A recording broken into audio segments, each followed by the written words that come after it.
The shovel blade rang against a hidden stone, a sharp, flat note in the vast, quiet cold of the coming winter.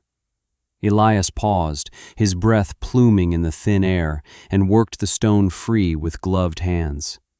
It was the size of a loaf of bread, smooth and gray, its edges rounded by some ancient river. He set it carefully on the growing pile beside the hole. He was 3 feet down, the earth changing from soft loam to dense, stubborn clay that clung to the steel. Beside the excavation, his old dog Boro lifted his gray-muzzled head from his paws, his intelligent brown eyes tracking the methodical movement. A low thump from his tail against the frosted ground was his only comment.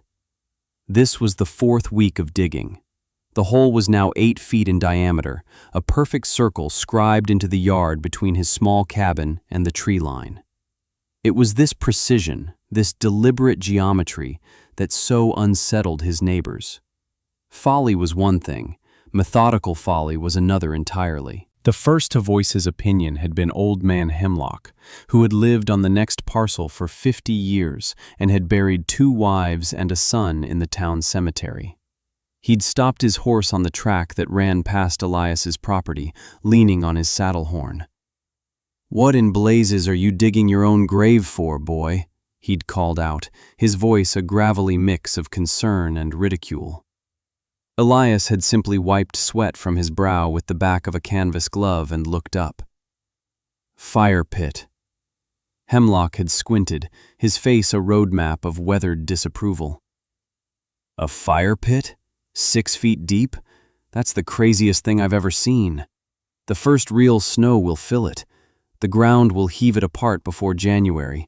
You think that'll hold a fire?" "It'll work," Elias said, his voice quiet, not argumentative. He turned back to his work, driving the shovel into the clay. The conversation was over. A few days later, Mr. Sterling had made a point of riding by in his polished buggy, the only one in the county. He reined in his horse, looking down at Elias in the hole as if observing a peculiar insect. "Your father was a good man, Elias," Sterling began, his tone oozing condescension. "A bit eccentric, perhaps, but this? A waste of good land and a strong back. You've got firewood to split, shutters to mend. Winter doesn't wait for foolishness." Elias had rested on his shovel, looking up at the man silhouetted against the pale autumn sky. "I have a plan." Sterling had scoffed, a short, sharp sound of dismissal. "A plan. Folly isn't a plan, son. It's a disease of the spirit." He'd snapped the reins and the buggy creaked away. Even Mrs. Gable, whose kindness was as reliable as the sunrise, had stopped by with a small pot of stew, her brow furrowed with worry. "Elias, dear, you're looking so thin. All this digging. You'll catch your death of cold before the first frost even hits." "What is it you're trying to do?" He had accepted the stew with a nod of thanks. "Making a place to stay warm." "But in the ground?" she'd pressed, her hands fluttering nervously. "It doesn't seem right." He'd offered no further explanation. He ate her stew sitting on the edge of the pit, sharing small pieces of meat with Boro, whose warm presence was a constant, silent validation. The dog trusted the work. That was enough. Inside the cabin, his father's journals lay open on the rough-hewn table. The pages were filled with dense, elegant script and precise ink drawings. His father had been an engineer in the city before consumption had driven him to the clean, cold air of the north. He had spent his last 10 years observing, recording, and thinking. The journal entry for the fire pit was 20 pages long, complete with diagrams of thermal dynamics and airflow. "The common hearth is a thief," his father had written. "It steals 80% of its own heat and gives it to the sky. It draws the cold air in through every crack in the walls. We huddle close to a fire that is actively making the rest of the house colder. But the earth is an insulator, a vessel. Heat the earth, and the earth will heat you in return. A sunken fire is protected from the wind. It burns slower, hotter. With the right design, a stone reflector wall, and channels for air, it becomes a furnace, a heart for the homestead. Elias was not building a pit. He was building his father's heart. One afternoon, as the sun began to dip low, casting long, skeletal shadows from the pines, a different visitor appeared. It was Lena, the baker's daughter. She didn't stop on the track. She walked right up to the edge of the hole, a cloth-wrapped parcel in her hands. Boro, who barked at Sterling's horse and growled low at Hemlock's approach, merely thumped his tail and rested his chin back on his paws.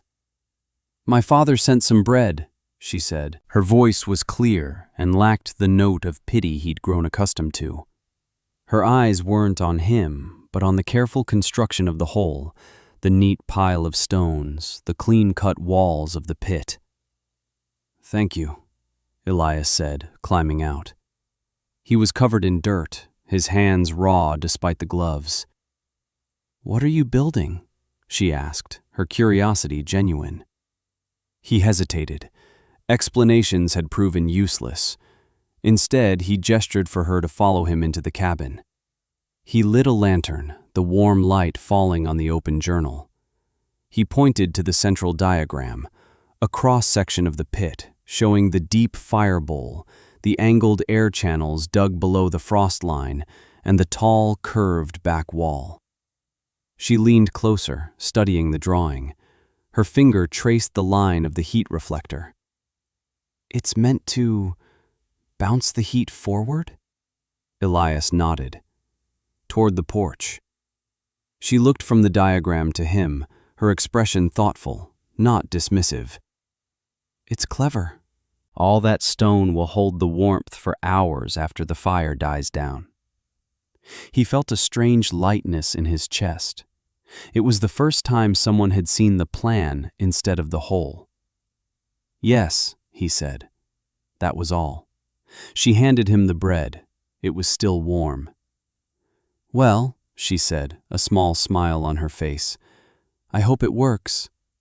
"It will," he said, and for the first time he heard the certainty in his own voice, not as stubbornness, but as a simple statement of fact.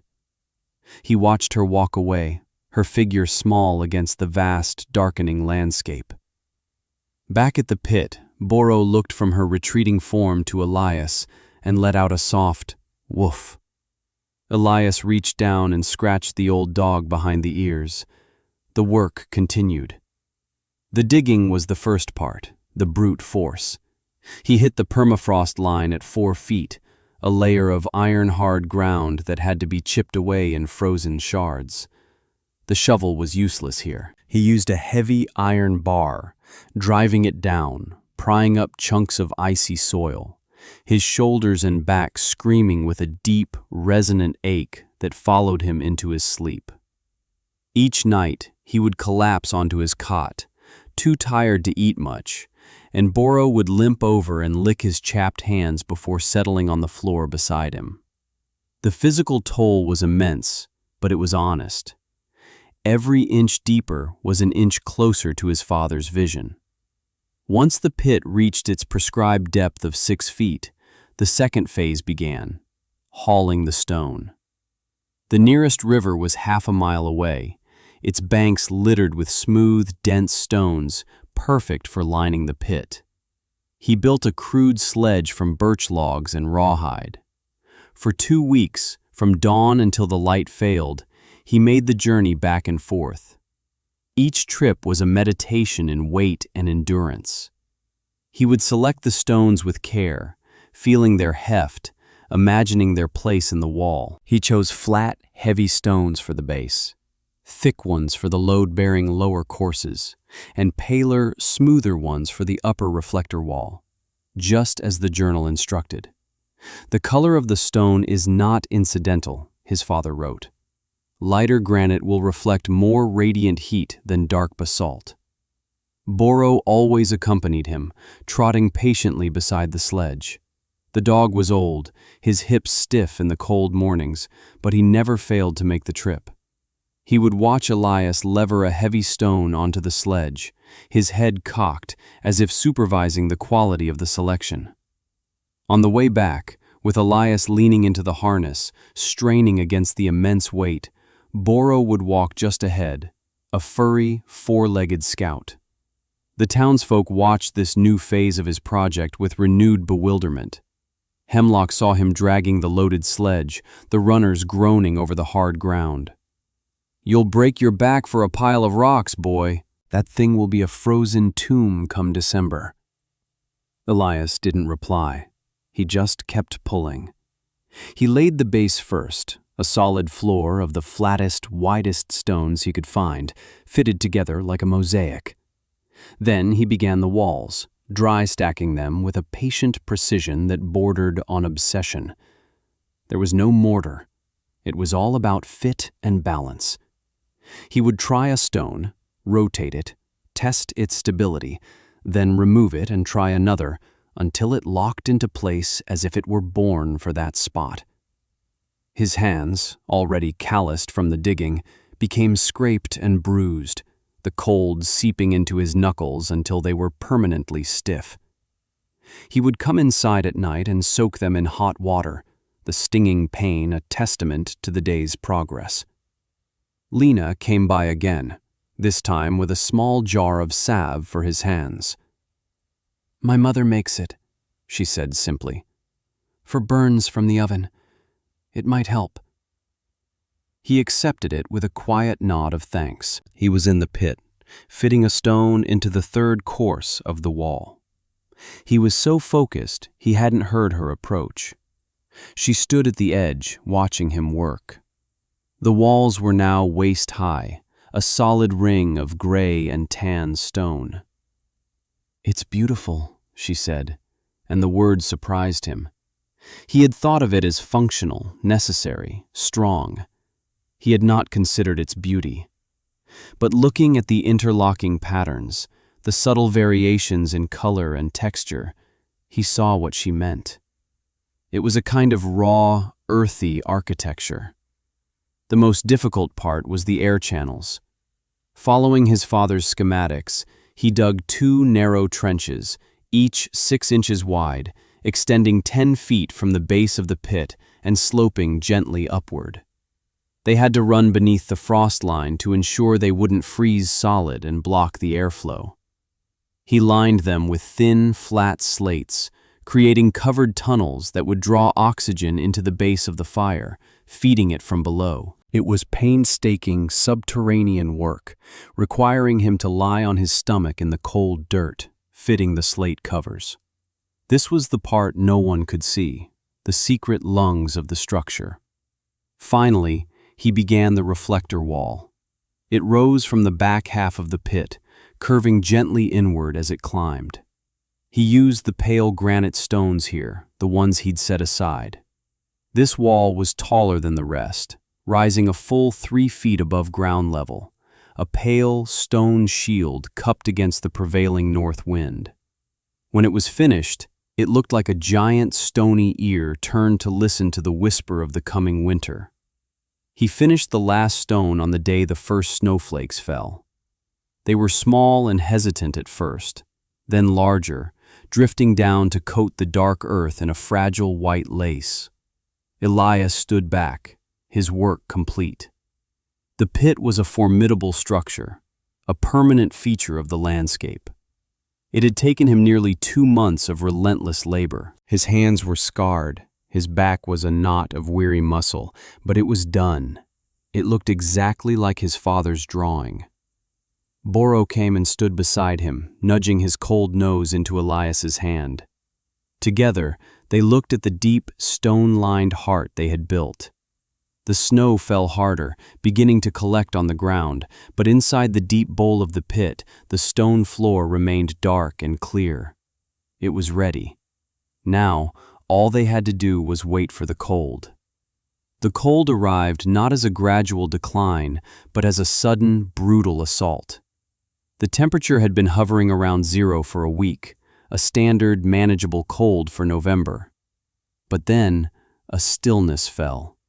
The wind died completely. The sky turned a strange, crystalline gray. The smoke from the town's chimneys rose in perfectly straight, unwavering columns. Hemlock stopped by, his face grim, his breath freezing instantly on his thick beard. "This is a bad one, Elias," he said, his earlier mockery gone, replaced by a deep, ancestral dread. "The air's too still. I've only felt a cold like this coming twice in my life.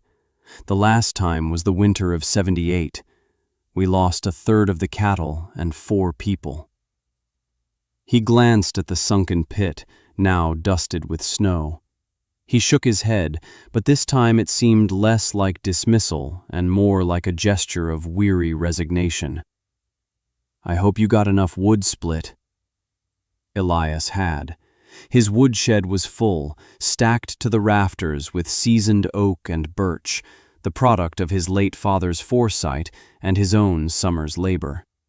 He nodded to Hemlock. "I'm ready." That night, the temperature began its terrifying descent. It passed 10 below, then 20. By morning, the thermometer outside Elias's cabin read 32 below 0. A wind had picked up from the north, a scouring, relentless gale that found every crack and seam in the log walls. Inside, despite a roaring fire in the small iron stove, the cold was a physical presence. Water in a bucket a few feet from the stove had a thick skin of ice on it. Elias layered his clothing, pulled on his thickest wool cap, and went outside. The cold was shocking. It hurt to breathe. The air felt solid, crystalline, as if it could shatter. Boro whined at the door, hesitant to follow. But when Elias called, the old dog lowered his head and plunged out into the brutal air. He went to the pit.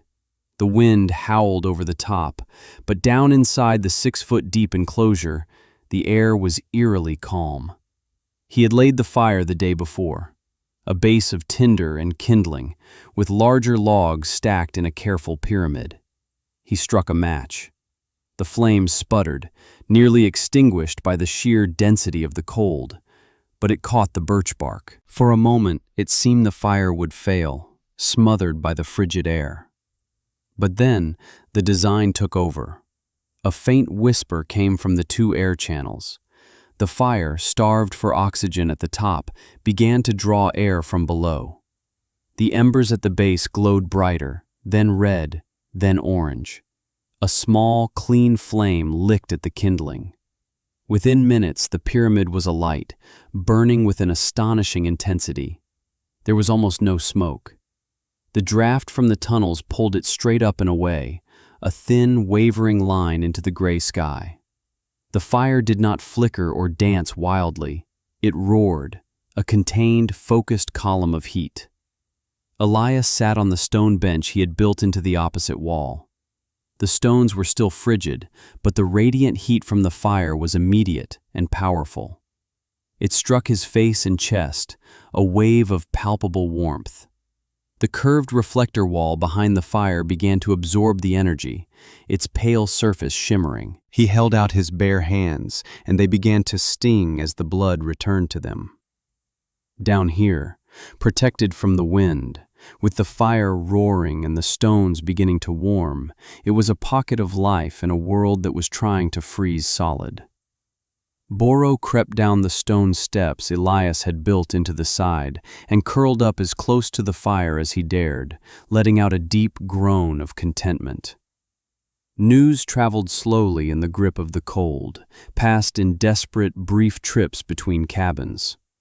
The storm wasn't a blizzard of snow, but a blizzard of temperature. The mercury dropped further, to 35, then 38 below. It was a historic, life-threatening cold. Wood stoves, pushed to their limits, devoured fuel at an alarming rate.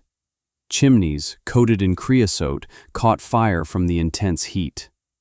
The grand fireplace in Miss Sterling's large house, designed more for show than for function, was proving to be a terrible liability, sucking more heat up the chimney than it radiated into the room.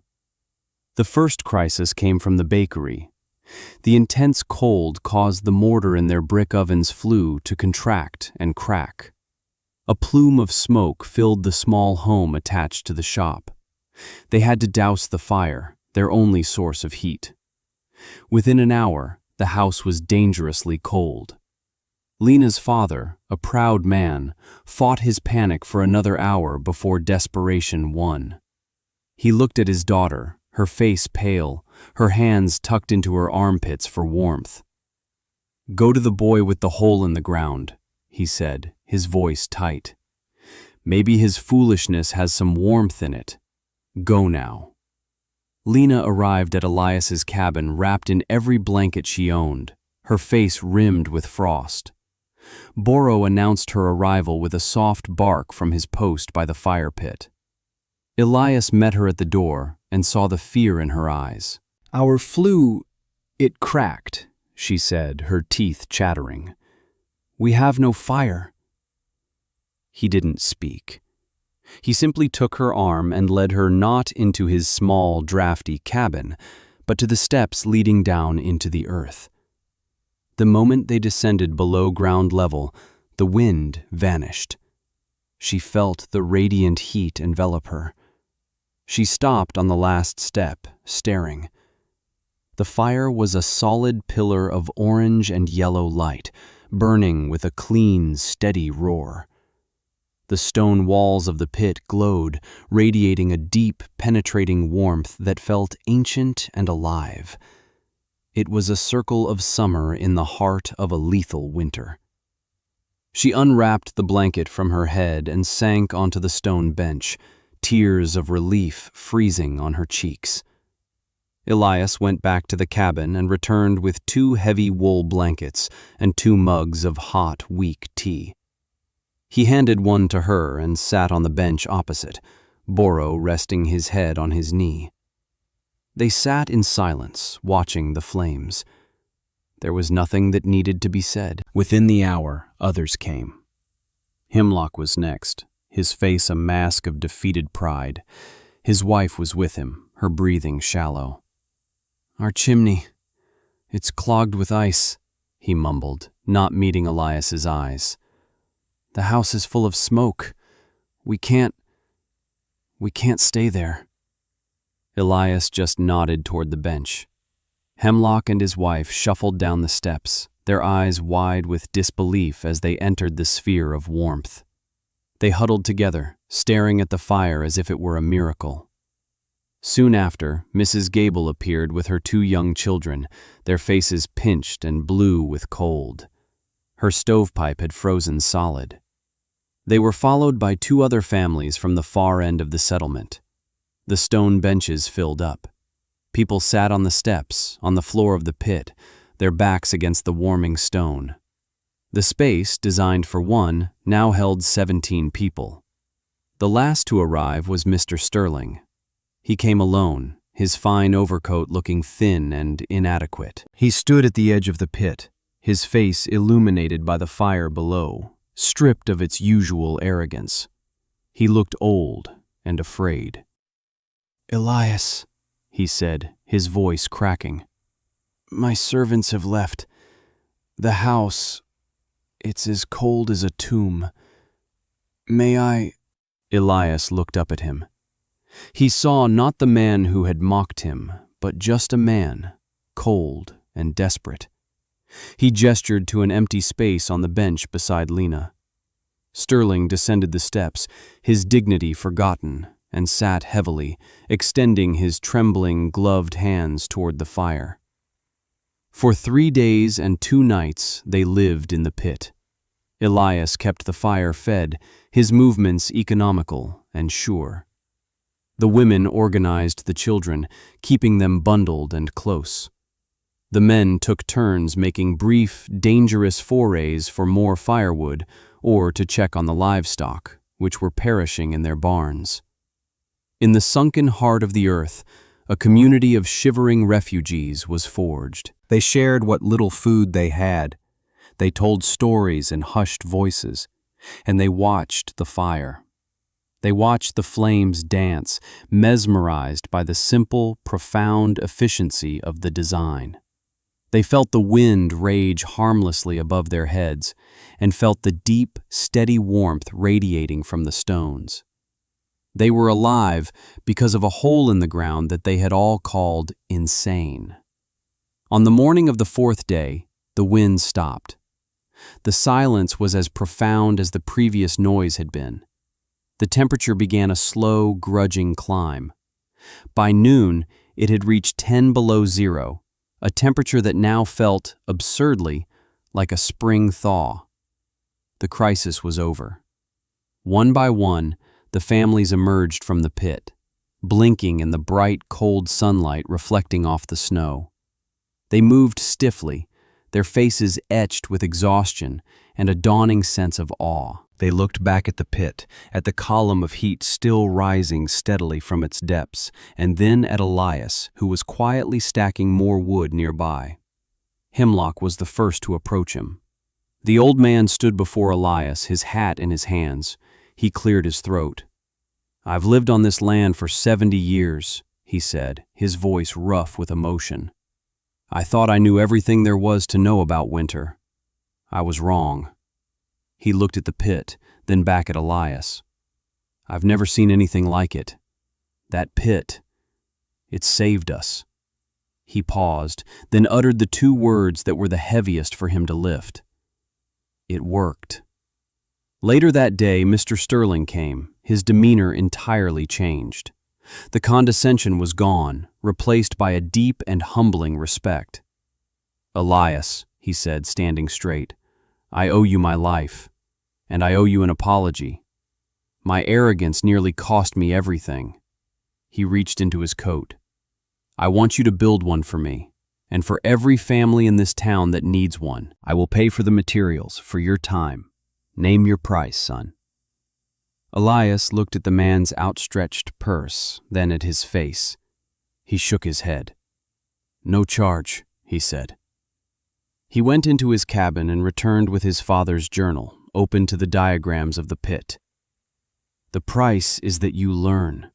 We'll all build them, together." Mrs. Gable came last, carrying the largest stew pot Elias had ever seen, steam rising from it in the cold air. She set it on his porch, her eyes shining with unshed tears. "You saved our children, Elias," she said, her voice thick. We don't know how to thank you." "No thanks needed," Elias replied quietly. "Just stay warm." That spring, the sound of shovels ringing against stone echoed throughout the valley. It was the sound of a community remaking itself, learning a new wisdom. Elias, once the quiet outcast, was now their teacher. He didn't lecture or boast. He simply moved from site to site, sharing his father's journal, showing a man how to seat a difficult stone, explaining to another the critical angle of an air channel. He spoke little, demonstrating with his hands, his actions clear and precise. The men who had mocked him now listened with rapt attention, their respect for his skill absolute.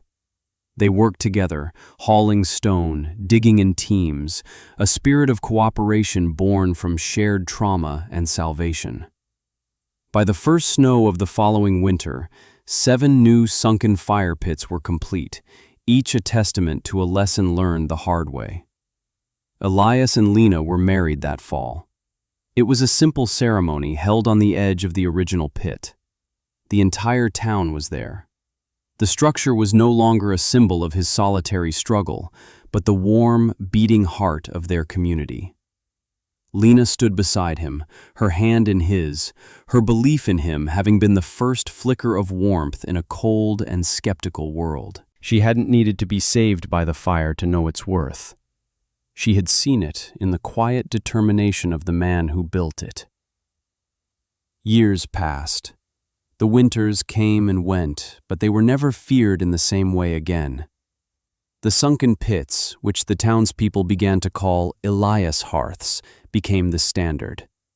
Children grew up knowing the deep, radiant warmth of a fire that lived in the earth. The story of the Great Cold of '81 became a local legend, told to newcomers and grandchildren, a story of how one man's quiet folly had become a town's salvation. Elias and Lena raised 3 children in the small cabin, which they eventually expanded. He remained a quiet man, respected not for his words, but for his steady presence and the deep, practical wisdom he carried. He taught his sons and daughter how to read the sky, how to stack stone, how to listen to the land. He added his own notes to his father's journals, observations on local stone and prevailing winds, passing the legacy of knowledge forward. Boro grew old, his muzzle entirely white, his gait slow and deliberate. He spent his final years sleeping on a warm sheepskin by the hearth, the same one he had watched Elias build stone by stone. One winter evening, with the fire burning brightly and the family gathered inside, the old dog rested his head on Elias's foot, let out a long, contented sigh, and simply went to sleep. His great, loyal heart just stopped beating. The death was peaceful, a quiet end to a faithful life. The next day, Elias wrapped him in a blanket and buried him on the small hill overlooking the cabin, the hearth, and the valley. It was the first time Lena had seen him weep. The loss marked the passage of an era, the closing of a silent, shared chapter that only he and the dog had truly known. Decades flowed by. The settlement grew into a proper town, with a general store, a church, and a school. Elias became a town elder, his hair turning the color of ash, his face a testament to a life lived in the wind and the sun. He never held an official position, but people still sought his counsel. He would listen patiently, then offer a few quiet words of advice that were as solid and reliable as the stones in his hearth. He died in his sleep on a mild spring morning, more than 40 years after the Great Cold. The entire town, and people from settlements miles around who used his hearths, turned out for the funeral. They buried him on the hill beside Boro, his loyal companion.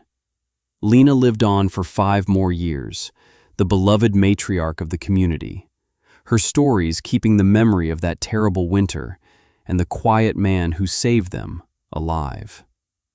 After she was gone, the town council met to discuss a memorial. Some suggested a bronze statue in the town square. Mr. Sterling's grandson, now the mayor, argued for something grand. But in the end, Hemlock's granddaughter, a woman with her great-grandfather's practical sense, stood up. Elias wasn't a man for statues, she said. His memorial is already built. It's in all of our homes. So they did not build a statue. Instead, they preserved the original fire pit as a town landmark. They placed a simple, unadorned granite marker on the ground beside it. The stone was cut and placed by the grandchildren of the men Elias had taught. The epitaph was short and true, carved in deep, clear letters. Elias. He dug deep and kept us warm. Many years later, long after the last person who remembered the Great Cold had passed on, a young couple, newly arrived to the valley, were being shown the town's historic sites by a local guide, a descendant of Mrs. Gable. He brought them to the old pit. It was still there, the stones dark with age but solid and perfectly fitted, a testament to the enduring quality of the work. "This was the first one," the guide said, his voice holding a measure of reverence. "The one that saved everyone." The young woman looked into the deep, stone-lined bowl. "Does it still work?" The guide smiled. He knelt, and from a small bundle he carried, he laid a fire with practiced ease. He struck a match, and as the flames caught and grew, a familiar, whispering draft rose from the hidden air channels. The fire did not flicker. It roared to life, a contained and powerful column of heat. The evening air was cool, and the couple stepped closer, instinctively drawn to the radiant warmth blooming from the ancient stones. They stood there, bathed in the orange glow, feeling the profound and simple magic of a fire that burned deep in the heart of the earth, a permanent legacy of warmth against the encroaching cold.